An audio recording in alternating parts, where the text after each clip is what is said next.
Ms. Peters. I appreciate your efforts on behalf of our country. During preparation for this, my staff informed me that in 2022, a federal prison facility in New Hampshire, Mexican cartel inmates used contraband cell phones to help coordinate large-scale fentanyl deals in Connecticut. Is that accurate?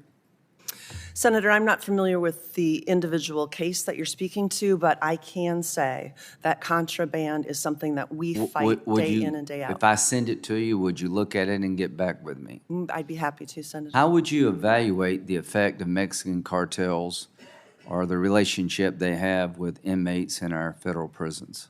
Is that a problem? Our National Gang Unit and our intelligence officers across the country are combating gangs throughout the Federal Bureau of Prisons as it relates to contraband.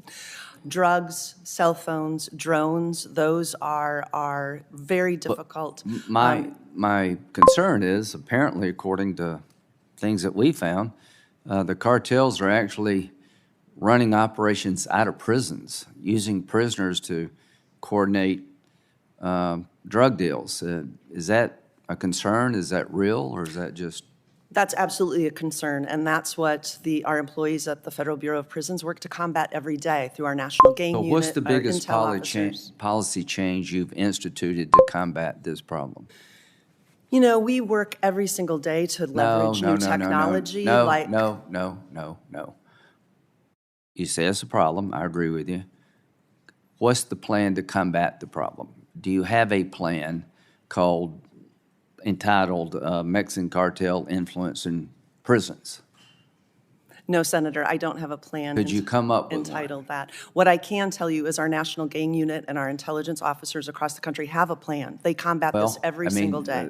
If you don't have a plan, you're in charge of the prisons. So I just suggest that we come up with one, and if you could, in the coming weeks and months, tell me what the plan is, if there's a plan at all. Could you do that?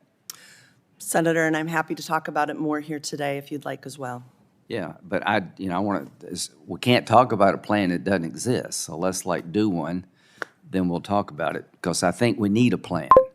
To the American people, we need a plan to make sure that prisons are not used by Mexican drug cartels to poison America. On the transgender issue, in 2018, during the Trump years, an inmate was assigned to a prison, male or female, based on their biological sex at birth.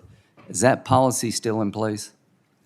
We have a policy at the Federal Bureau of Prisons to rely on a community standard of health care and make individualized decisions. So that policy has changed?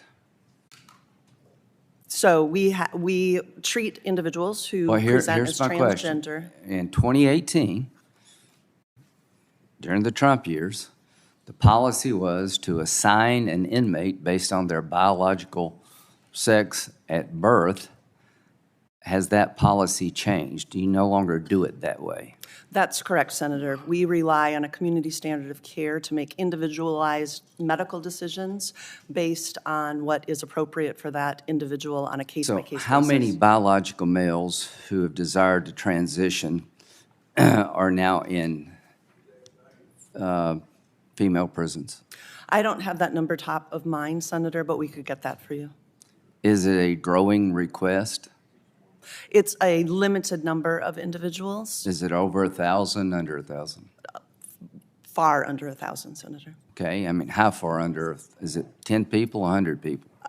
Under 100 people, but I wouldn't want to guess beyond that. Okay, so your testimony is that under 100 people have been assigned to female prisons that came into the system or came into the world as biological males. Is that correct? Senator, again, I'd want to confirm that number and get back to you. Okay, when you go through the evaluation of what prison to put a person in, do you consider the safety of female prisoners?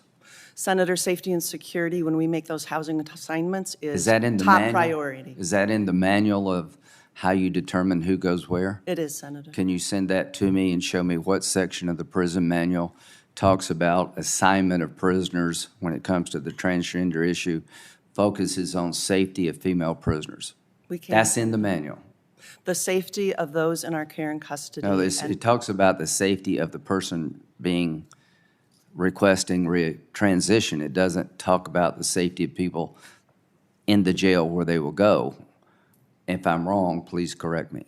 Senator, I do not have the language of the manual memorized in order to recite it back to you here today, but what I can tell you. I understand that. You changed the policy. I just want to know how it works, and I want to know what the numbers are. Thank you. Thank you, Senator. Senator Hirono. Thank you, Mr. Chairman.